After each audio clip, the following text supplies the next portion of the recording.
Hello students, how are you? Our history chapter was completed in our last class. Today we are going to start our civics chapter.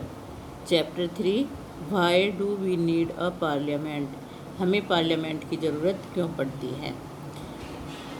Here I am explaining you the notes of the chapter. Not the whole chapter, only the summary I am explaining to you. Parliament enables citizens of India to participate in decision making and control the government. Parliament क्या करती है? जो देश के नागरिक हैं, India के जो नागरिक हैं, उन्हें इस योग्य बनाती है कि वो डिसीजन मेकिंग में, जो सरकार को चलाने में डिसीजन लिए जाते हैं, उसमें पार्टिसिपेट कर सके और सरकार पर कंट्रोल कर सके, thus making it the most important symbol of Indian democracy and key feature of the constitution. और इसकी यही जो विशेषता है, ये जो इसकी क्वालिटी है कि इंडिया के लोग पार्टिसिपेट भी कर सकते हैं और वो गवर्नमेंट को कंट्रोल भी कर सकते हैं, यही इसे इंडियन डेमोक्रेसी को, जो पार्लियामेंट है, उसे हमारी इंडियन डेमोक्रेसी का सबसे इम्पोर्टेंट सिंबल बनाती है और कॉन्स्टिट्यूशन की एक की फीचर बनाती है, एक मुख्य विशेषता बनाती है। Why do people decide? लोग क्यों डिसाइड करते हैं? क्या डिसाइड करते हैं? जो मैंने अभी बताया है आपको कि डिसीजन मेकिंग में पार्टिसिपेट करते हैं, तो वही डिसाइड करते हैं कि कौन हमारे लिए सही है और कौन गलत है। इसके पॉइंट्स क्या हैं? Under the colonial rule the people did not criticised British government. जब कॉलोनियल रूल था इंडिया में, जब ब्रिटिशर्स का रूल था, तो लोगों को ये आज़ादी नहीं थी कि वो ब्रिटिश गवर्नमेंट की आलोचना कर सके। अगर सरकार गलत कर रही है तो भी लोगों को ये अधिकार नहीं था कि वो सरकार की आलोचना कर सके। But the freedom movement change this situation. लेकिन जब फ्रीडम मूवमेंट चले थे, आज़ादी के लिए जो आंदोलन चले थे, उनमें स्थिति चेंज हो गई थी, अब स्थितियां बदल गई थी। The constitution in independent India laid down the principle of universal adult franchise. जब देश आज़ाद हुआ, हमारा देश जब आज़ाद हुआ था भारत, तब हमारा नया कॉन्स्टिट्यूशन लिखा गया था। अपने चैप्टर 1 में भी पढ़ा था कॉन्स्टिट्यूशन के बारे में। तो कॉन्स्टिट्यूशन में बहुत सारे प्रिंसिपल्स, बहुत सारे सिद्धांत लिखे गए थे। उसमें यूनिवर्सल अडल्ट फ्रेंचाइजी का भी सिद्धांत था। What is universal adult franchise? Universal adult franchise, जब कोई पर्सन 18 ईयर का हो जाता है, चाहे वो कोई मैन है, वीमेन है, यंग, कोई पुअर है, रिच है, कोई भी है, उन सबको वोट देने का अधिकार बन जाता है। That is called universal adult franchise. That all adult citizen of the country have the right to vote. Universal adult franchise जो मैंने आपको बताया है कि सारे जो अडल्ट सिटीजन होते हैं, 18 ईयर से ऊपर के जो सिटीजन होते हैं, उन सबको वोट देने का अधिकार होता है। People and their representative. लोग और उनके रिप्रेजेंटेटिव। जो लोग हैं, लोग को किससे मतलब है? लोग, जनता से। जनता और उनके रिप्रेजेंटेटिव। रिप्रेजेंटेटिव कौन होते हैं? जिनको हम इलेक्शन में जिताते हैं। A democracy is the idea of consent. जो डेमोक्रेसी था वो एक कॉन्सेंट का, बदलाव का आइडिया था।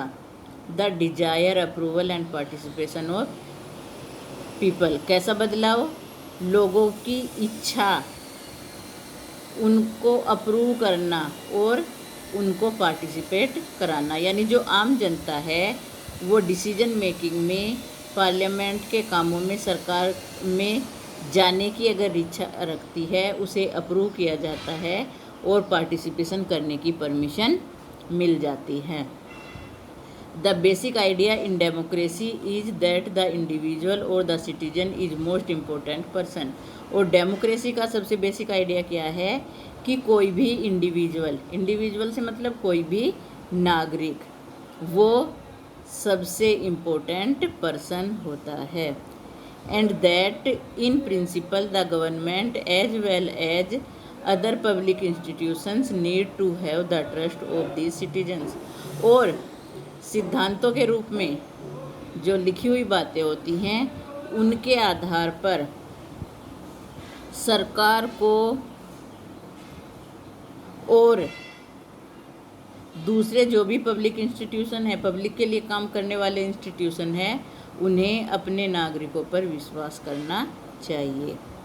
The parliament which is made up of representative together, वो पार्लियामेंट जो सारे रिप्रेजेंटेटिव जिनको हम चुनते हैं उन सारे लोगों को मिलाकर जो पार्लियामेंट बनती है, controls and guides the government, वही सरकार को कंट्रोल करती है और सरकार को गाइड भी करती है। The role of parliament, parliament का रोल क्या होता है? The Indian parliament is an expression of the faith that the people in India have in the principle of democracy. Indian parliament, India के जो लोग हैं, इंडिया में रहने वाले जो लोग हैं, उनके विश्वास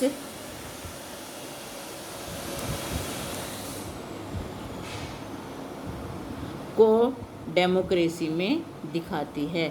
हमारी जो पार्लियामेंट है उस पर हमें विश्वास है, ये हमें डेमोक्रेसी में दिखाई देता है।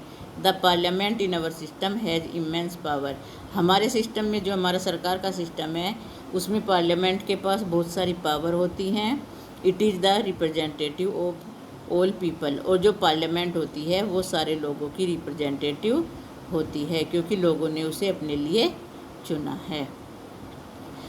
The Lok Sabha is elected once every 5 year, जो लोकसभा होती है वो 5 साल में एक बार चुनी जाती है। The country is divided into a number of these constituencies, और जब वो लोकसभा के इलेक्शन होते हैं तो सारे देश को कॉन्स्टिट्यूएंसीज में डिवाइड कर दिया जाता है। कॉन्स्टिट्यूएंसीज कहते हैं निर्वाचन क्षेत्र, निर्वाचन का एरिया। एक सीट से एक कैंडिडेट जीतता है, that seat is called as constituency. Each of these constituencies elect one person to the parliament, और हर कॉन्स्टिट्यूएंसी से पार्लियामेंट में जाने के लिए एक पर्सन चुना जाता है। Once elected the candidate become member of parliament और MP, और एक बार जब वो चुने जाते हैं, इलेक्शन में वो जीत जाते हैं, तब वो मेंबर ऑफ पार्लियामेंट या MP बन जाते हैं। These MPs together make the parliament, और ये सारे MP मिलकर ही पार्लियामेंट बनाते हैं। Okay, thank you. In next video we will do the next part of the chapter. Thank you.